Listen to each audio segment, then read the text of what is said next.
guys, this is Comic Uno. Today I'm doing a review for Green Lantern issue 19. And before I start this review, just want to give you guys a couple updates. First update is that I have 3 reviews that I usually do on Comic Uno that I did on DarkAvengerINC this week, which is Ami Kami Girls issue 2, Ultimate Comics X-Men issue 25, and Earth 2 issue 11. So if you want to go check out those reviews, just go in the description below and there'll be a link for DarkAvengerINC. But let's talk about, also have other updates, sorry. One update is I am a little bit under the weather. I do have a cold, and that's why, if this review is not the best, it's because I am a little bit under the weather. But I will try my best, and I did want to get these reviews out there for you. And that's why I actually didn't have my hour review. I just fell asleep right after the episode. I just really wasn't feeling that great. I just couldn't do it. But I will have an hour review when it does return. And guys, I also have another update that a lot of people have been PMing me lately that they didn't know I had another channel, which is the Rand Situations. So I'm going to update you guys. I do have another channel. It's the Rand Situations, and I actually have my web show on there, which is Motherverses. Me and my brother work on that show, so hopefully you enjoyed that.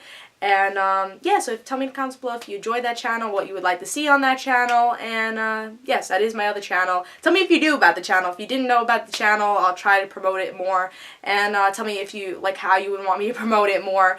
Yeah, so tell me in the comments below about that. But let's talk about Green Lantern, issue 19. Sorry, just dropped my card. Yes, let's talk about the gatefold cover, because DC has these gatefold covers. It's supposed to be the WTF. They said, nah, we don't need it. So now it's just gatefold covers. I think it's just for this month. I'm not sure. But it's for every DC comic. Pretty much every, like, the digital format ones, they don't have it. Like Smallville and Ami Girls this week, they didn't have it. But pretty much all the DC stuff, they've been having it. This is a pretty cool gatefold cover. I think it spoils a little bit too much. Made me a little uninterested with this. With the ending, it's like, oh, I knew that was going to happen. So I think it spoiled a little bit too much, but I did like the art for the cover, I really did. But let's see what happened with the story. So we get to see a little bit of Hal in this, where he has to decide, will I kill myself, become a Black Lantern? And that's something he struggles with this issue, and we'll find out in the end what he does. Then we see a little of Baz, really not at all that much. It's more of a Sinestro issue. He confronts the First Lantern. He gets his own world and his own hallucination. I think he never became a Green Lantern and stuff, so that's a little bit smaller than what we've been getting with, like, Red Lanterns and Green Lantern Corps and Green Lantern New Guardians. With, I think, 2 months now we've been getting that, but it's a little bit lesser of a story. They develop a little bit more in this issue, but we also get to see that he breaks free, and then First Lantern's like, okay, let me just destroy your planet, so he destroys the planet, and then we see in the end of this issue that Hal has decided to kill himself, so he becomes a Black Lantern. I don't think that's going to last. It'll probably just last till the next issue. And then Sinestro gets so upset that his planet has exploded that he is probably going to go back to the Sinestro Corps, which I wasn't really that surprised about. Because, guess what? That cover really spoiled it for us. So I think that ending was a little bit like, oh, but I didn't want to know that yet. I think it could have been a better gatefold cover. Or, yeah, I don't know what they could have done, but it was a little I felt like the ending wasn't as impactful because of it.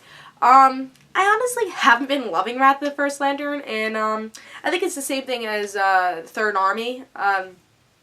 It's just the same thing over and over again. Same thing with the tie-ins, honestly. I think the best recent Green Lantern pacing has the best Green Lantern pacing for a story arc was War Green Lanterns. I felt like they should have done that with Wrath of the First Lantern. I don't mind buying Red Lanterns for another week if it's like every part is in a different series. I think it would have been a lot better instead of having these nonsense issues. And I feel like this hasn't really developed. We just seen Wrath of the First Lantern. Oh, here's your hallucination of the week. I just feel like for Jeff Johns' last story, it hasn't been perfect, and his last issue's next week.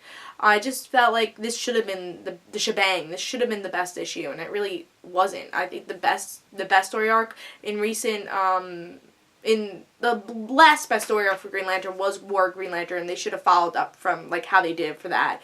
I think the pacing really should be a lot better with this. Again, for the last Jeff Johns, his 7-year run, his last issue, his last story arc, it should be much better than this. And I think that's why I put this in more standards than it should be put. If it was just a regular issue, it's like, or whatever, it was a good issue. But with this, it could have been a lot better. I mean, things progress, but a lot of things are just really predictable. And I'm excited to see what happens with Sinestro and what happens with Hal. And I'm excited to see what he does with his last issue. But this last issue really has to improve and really surprise me. Jeff Johns has to really go out with a shebang, or, you know, again, with his 7-year run, he really improved Green Lantern. I want to see him go out with a bang. So we'll have to see what happens with the next issue. I wasn't totally impressed with this issue, but there's good stuff that does happen with this issue. I think, I'm excited to see what happens with Hal. He's obviously going to become a Black Lantern, but how does he go back to becoming a Green Lantern? Because we see in issues to come and summaries to issues to come that he will be a Green Lantern, but how will that happen? What will be affected by the First Lantern? How will he be defeated? Why was the First Lantern here this whole time? I think that's a big question. You know, what does this mean for the Green Lantern universe? So that's what I'm worried about. I'm just worried about if this meant anything, and I want that to happen in this last issue. This has to really be a good last issue to say this story arc was worth it. Again, it just felt really Third Army to me. It just felt kind of a waste. Nothing big happened. Especially with his last story arc. So I'm going to give it a 3.5. It was still a good issue. It just wasn't as big as I wanted it to be. So yeah, there's some good stuff that happened here. Sinestro getting his core again. Hal becoming a Black Lantern. And it was a good way they told the story, but I think it could have been better for a big story arc. This is Comic Uno, and don't forget to follow me on Comic Uno and the Rand Situations on Twitter. So go check that out in the description below. There'll be links for that. So I hope you guys enjoy this Comic Uno. I give this a 3.5. I still think you should pick it up, but I've said what I thought about it. So this is Comic Uno, and I'll see you guys later. Bye.